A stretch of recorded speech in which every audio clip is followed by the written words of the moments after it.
স্পষ্ট ভাষায় অমৃতার এই প্রত্যাখ্যান শুনে সেখানে উপস্থিত সকলেই চমকে উঠল।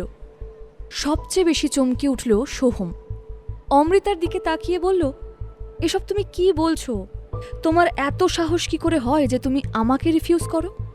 তার মুখ দেখে মনে হচ্ছে এখন সে এতটাই রেগে আছে যে অমৃতার গায়ে হাত তুলতে সে দুবার ভাববে না। অমৃতা ঠান্ডা গলায় বলল, যা সত্যি সেটাই বলছি। তোমাকে অ্যাকসেপ্ট করা বা রিফিউজ করা দুটোর কোনোটার জন্যই আমার কাছে কোনো সময় নেই। একটা কথা স্পষ্ট বুঝে নাও তুমি, আমার নিজের গোটা পৃথিবীতে তোমার কোনো জায়গা নেই। তাই তোমার প্রতি আমার কোনো অনুভূতিও নেই, না রাগ, না ঘেন্না, না ভালোবাসা। সোহমকে রেগে যেতে দেখে মনে মনে খুশি হলো সুলেখা। তাড়াতাড়ি পরিস্থিতি নিজের পক্ষে নিয়ে আসার জন্য এগিয়ে এসে বলল, দেখেছো সোহম, দেখেছো আমি কি বলেছিলাম তোমাকে? এই মেয়ে গিরগিটির মতন রং পাল্টায়। এখন তোমাকে সবার সামনে কেন রিফিউজ করছে জানো? ও প্রমাণ করতে চাইছে যে ওর কোনো দোষই নেই। এতক্ষণ যে ও তোমাকে উস্কাচ্ছিল, নিজের প্রতি আকৃষ্ট করার চেষ্টা করছিল, সেসব যাতে অন্যের সামনে প্রকাশ না হয় পরে, তাই এখন নাটক করছে যে ও তোমাকে রিফিউজ করছে। তুমিও যেন ওর পিছনে পড়ে আছো হ্যাংলার মতো, সেটাই ও প্রমাণ করতে চাইছে। সুলেখার কথা শেষ হওয়ার সঙ্গে সঙ্গে সোহম পাশে রাখা চীনামাটির পাত্রটা তুলে আছড়ে মারে মেঝেতে। ঝনঝন করে সেটা ভেঙে যায়। সবাই চমকে ওঠে। সোহমের এই আচরণে সুব্রতবাবু বলেন, আহ সোহম, কন্ট্রোল ইয়োরসেলফ, কি পাগলামো হচ্ছে? মনামি তাড়াতাড়ি সুব্রতবাবুর দিকে এগিয়ে গিয়ে বলে, আঙ্কেল, আমি আপনাকে বলেছিলাম না? এখন দেখছেন তো অমৃতার কি চরিত্র? ও সোহমকে কিভাবে আঘাতের পর আঘাত করে চলেছে। কিন্তু আপনি কিচ্ছু চিন্তা করবেন না আঙ্কেল, আমি ঠিক সোহমকে সামলে নেব। আমার ভালোবাসা আর যত্নে আমি ওই মায়াবিনীর প্রভাব থেকে ওকে ঠিক বের করে আনব। মনামির কথা শেষ হওয়ার আগেই চিৎকার করে ওঠে সোহম। তার অসম্ভব ইগো হার্ট হয়েছিল। তুমি চুপ করবে মনামি? আমার ব্যাপারে আর একটা কথা যদি তুমি বলেছ, তাহলে আমার খারাপ রূপটাই এবার তুমি দেখবে। ভয়ে চমকে ওঠে মনামি। এবার সোহম লাল লাল চোখে অমৃতার দিকে তাকিয়ে বলে, কি চাও কি তুমি? বলো, আমাকে এক্ষুনি বলো। অমৃতাকে কিছু বলার সুযোগ না দিয়েই মনামি বলে, ও কি চায় এখনো বুঝতে পারছো না সোহম? ও টাকা চায়, কাঁড়ি কাঁড়ি টাকা। আসলে নিজে তো ভিখিরি মায়ের মেয়ে, যেমন ফ্যামিলি তেমন তো হবে। এই তো আজ সকালেই ওর মামি এসেছিল আমাদের কাছে ভিক্ষে চাইতে। ওর মামা হাসপাতালে ভর্তি কিনা, বিল দেওয়ার ক্ষমতা নেই, তাই এসেছিল আমাদের কাছে সাহায্য চাইতে। ভিক্ষে চাওয়াটাই তো ওর মায়ের পরিবারের স্বভাব, সেই স্বভাবটাই ও পেয়েছে। এখন তোমাকে বসে এনে টাকা হাতাতে চাইছে। মনামির কথা শেষ হয় না, তার আগেই করিডোরের শেষ প্রান্ত থেকে একটা গম্ভীর অথচ মার্জিত কণ্ঠস্বর শোনা যায়। কে বলল ওর মামাকে হাসপাতাল থেকে ছাড়ানোর জন্য বিল দেবার টাকা নিয়ে আমাদের? সবাই চমকে সেদিকে তাকাতেই দেখল অঞ্জলি দেবী ধীর পায়ে এগিয়ে আসছেন ওদের দিকেই। অঞ্জলি দেবীকে দেখেই ভ্রু কুঁচকে গেল সুব্রতবাবুর। কাছে আসতে সুব্রতবাবু বললেন, কিছু মনে করবেন না, আপনি তো মিসেস শশাঙ্ক মুখার্জি। কি সৌভাগ্য আমাদের, আপনি দার্জিলিংয়ে এসেছেন। ইস, এই খবরটা তো আমরা আগে পাইনি। বিশ্বাস করুন, অনেক দিন ধরে আপনাদের সাথে দেখা করার জন্য চেষ্টা করছি, কিছুতেই সুযোগ করে উঠতে পারছিলাম না। আসলে ব্যবসার ব্যাপারে কয়েকটা দরকার ছিল আপনাদের সঙ্গে। আপনি যদি একটু সুযোগ দেন তাহলে আমি আপনাদের সাথে বসে ব্যাপারটা বুঝিয়ে বলতে পারি। সোহম অবাক হয়ে গেছে বাবার কথা শুনে। একটু আগে যে মুখার্জি ফ্যামিলির সঙ্গে তাকে দেখা করতে বলেছিল তারই কর্মচারী ইনি তবে সেই? অত্যন্ত সুন্দর মার্জিতভাবে অঞ্জলি দেবী বললেন, মাফ করবেন আমার, আসলে আমি এখানে ব্যবসায়ের কাজে আসিনি, পারিবারিক সময় কাটাতে এসেছি পরিবারের আপনজনদের সঙ্গে। কথাটা বলেই অঞ্জলি দেবী এগিয়ে গেলেন অমৃতার দিকে। তারপর অমৃতার কাঁধে হাত রেখে বললেন, আর এই হলো আমার পরিবার। কারো মুখে একটা কথা পর্যন্ত নেই। অঞ্জলি দেবীর কথা শুনে সবাই স্তম্ভিত হয়ে গেছে। অঞ্জলি আন্টি অমৃতাকে বললেন, মা অমৃতা, তুমি এখানে কি করছো? আমি তোমাকে বললাম না যে একজন অত্যন্ত বিশেষ ব্যক্তির সঙ্গে আমি তোমাকে পরিচয় করাবো? বিশেষ শব্দটার উপর যেন একটু অযথাই জোর দিলেন অঞ্জলি আন্টি। তারপর অমৃতার হাত ধরে তাকে নিয়ে চললেন। সবার যেন বাক্য হারিয়ে গিয়েছিল। অঞ্জলি আন্টি তাদের পাশ কাটাতে কাটাতে বললেন, এক্সকিউজ মি, আমাদের এখন যেতে হবে। তারপর লম্বা করিডোর ধরে হেঁটে চললেন অমৃতার হাত ধরে। 2-4 পা এগোতেই দেখা গেল রাহুল রায়চৌধুরী দাঁড়িয়ে আছেন সেখানে। কারো বুঝতে বাকি রইল না যে বিশেষ ব্যক্তির সঙ্গে অমৃতার আলাপ করানোর জন্য মিসেস মুখার্জি অমৃতাকে নিয়ে গেলেন, সেই বিশেষ ব্যক্তি আর কেউ নয়, রায়চৌধুরী ইন্ডাস্ট্রিজ মালিক রাহুল রায়চৌধুরী। ঈর্ষায় যেন চোখ ঝলসে গেল মনামির।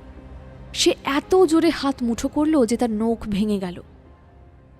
এদিকে যখন এইসব কাণ্ডকারখানা ঘটছে, তখন অন্যদিকে হিয়া আর আর্য চুপি চুপি 2 আর 3 তলার মাঝে সিঁড়িতে বসে কথা বলছে।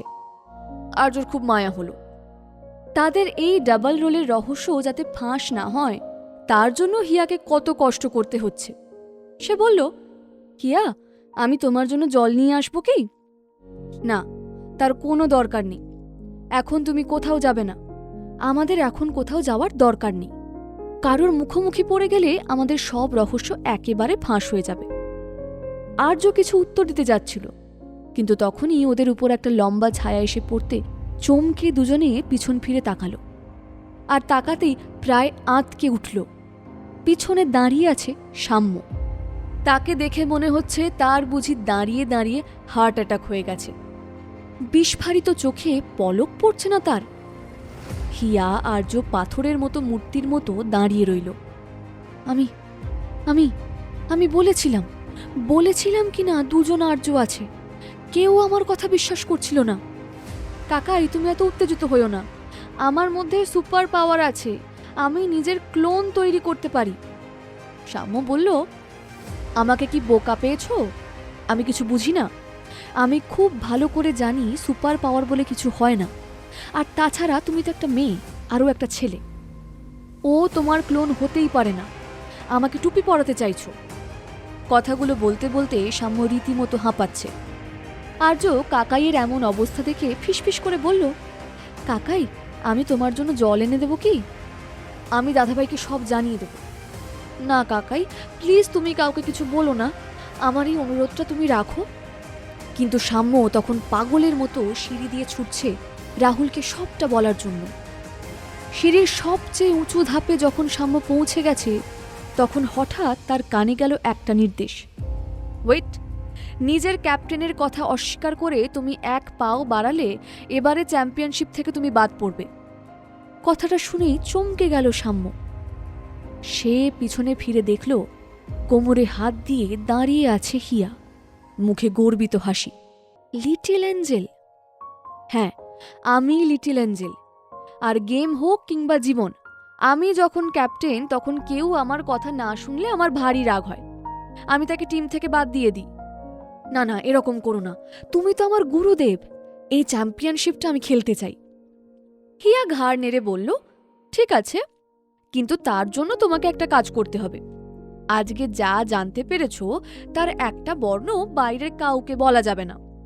সাম্য বলল, কিন্তু কেন? হিয়া আর্য দুজনেই বলল, তুমি বুঝতে পারছো না কাকাই, যদি সবটা জানাজানি হয় তাহলে মারাত্মক বিপদ হয়ে যাবে। আর্য বলল, ও হলো হিয়া, ওর মাই আমার মা। সাম্য বড় বড় চোখ করে বলল, তার মানে ওই অমৃতা ব্যানার্জি আর্যর মা? সাম্যর মনে পড়ে গেল 6 বছর আগে যখন আর্যকে রাহুল একদিন হঠাৎ করেই বাড়িতে নিয়ে এসেছিল। তখন সবাই অবাক হয়ে প্রশ্ন করেছিল, কে এই বাচ্চাটার মা? রাহুল বলেছিল, আর্যর মায়ের ব্যাপারে একটা কথাও সে আর আলোচনা করতে চায় না। আর্য শুধু তার একার সন্তান, সেটাই যেন সবাই মাথায় রাখে। রাহুলকে রায়চৌধুরী বাড়ির সবাই অল্প বিস্তর ভয় পায়। বয়সে তরুণ হলেও সমস্ত ব্যবসাটাকে সে মাথায় করে রেখেছে, তাই তার নির্দেশ অমান্য করার ক্ষমতা কারোর নেই। সাম্যর বুঝতে বাকি রইল না কেন তার ভাইপো ভাই যে সমস্ত ব্যাপারটাকে গোপন রাখতে চাইছে। সে হিয়া আর্য দুজনকে স্যালিউট করল। এবার আর্য কাকাইয়ের গলা জড়িয়ে বলল, প্লিজ কাকাই, আমার জন্য এটুকু তুমি করবে না বলো? সাম্য পড়ে গেল ভীষণ দোটানায়। একদিকে সাম্যর পক্ষে আর্যর এমন মায়াভরা কণ্ঠস্বর শুনে না করা ভীষণই মুশকিল। আর্যকে সে বড় ভালোবাসে। তাছাড়া সাম্যর কাছে চ্যাম্পিয়নশিপ খেলার ব্যাপারটা ছিল অনেকটা যেন দেশের জন্য সৈনিকের যুদ্ধ করার মতো, সেটারও একটা আমোঘ লোভ আছে। কিন্তু এই দুটোকে ছাপিয়ে তার দাদাভাইয়ের ভয়টাও তার মধ্যে প্রবল। সে বলল, না না বাবা, আমি দাদাভাইকে লুকাতে পারবো না। আর এত বড় কথা যদি আমি লুকিয়ে ফেলি তাহলে তো দাদাভাই জানতে পারলে আমাকে চিরতরে বাড়ি পাঠিয়ে দেবে।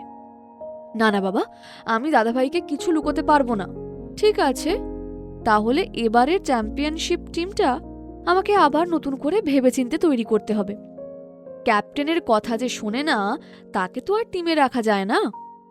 ভয় পাওয়া গলায় সাম্য বলল, আরে না না, আমি ভাবছি কি করব। এদিকে হিয়া আর আর্য দুজনেই ভীষণ ভয় পেয়ে আছে। সাম্য চাইলেই গিয়ে বলে দিতে পারে সবকিছু, আর মুহূর্তের মধ্যে সব প্ল্যান যাবে ভেস্তে। সাম্য কি বলে দেবে সব সত্যি? আজই ডাউনলোড করুন পকেট এফএম এর অ্যাপটি আর শুনতে থাকুন এক যে ছিল কন্যা। লিঙ্কটি রয়েছে ডেসক্রিপশনে।